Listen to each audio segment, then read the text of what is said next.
Assalamualaikum warahmatullahi wabarakatuh. Kali ini saya, Fenty Aprianingsih, NIM 1193033 dan rekan saya, Yusrin Syarif, NIM 1193039, kami akan menjelaskan tentang El Nino dan La Nina. El Nino adalah fenomena perubahan iklim secara global yang diakibatkan oleh memanasnya suhu permukaan air laut Pasifik bagian timur.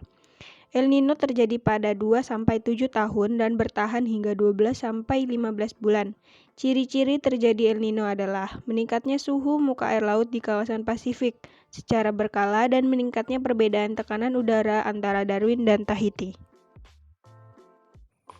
La Nina adalah fenomena yang berkebalikan dengan El Nino. Ketika La Nina terjadi, suhu muka laut atau SML di Samudra Pasifik bagian tengah mengalami pendinginan di bawah kondisi normalnya. Pendinginan SML ini mengurangi potensi pertumbuhan awan di Samudra Pasifik Tengah dan meningkatkan curah hujan di wilayah Indonesia secara umum. Kemudian, tentang proses terjadinya El Nino, pada saat tertentu air laut yang panas dari perairan Indonesia bergerak ke arah timur menyusui ekuator, hingga sampai ke pantai barat Amerika Selatan. Pada saat yang bersamaan, air laut yang memanas dari pantai Amerika Selatan bergerak ke arah selatan, hingga sampai ke pantai barat pre-ekuator.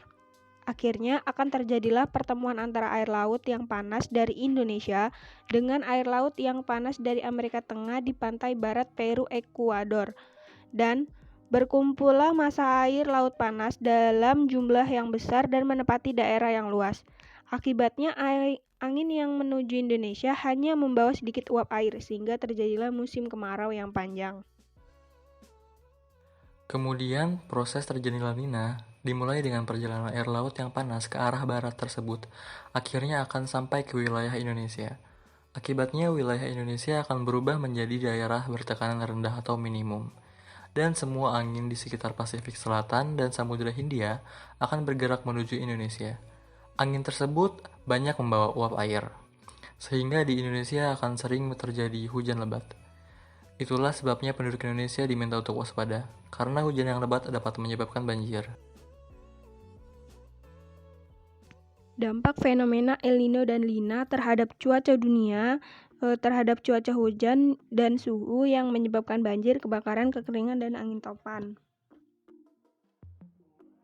El Nino dan La Nina tentunya akan menyebabkan dampak negatif bagi Indonesia, terutama kekeringan, aktivitas nelayan yang terganggu, banjir, dan longsor.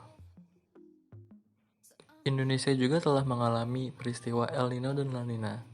Contohnya El Nino di Bali pada Agustus 2019, lalu Strong La Nina Banten pada tahun 2010 sampai 2011, lalu El Nino dan La Nina di Kalimantan dan Sumatera pada bulan Juli sampai Oktober tahun 2015.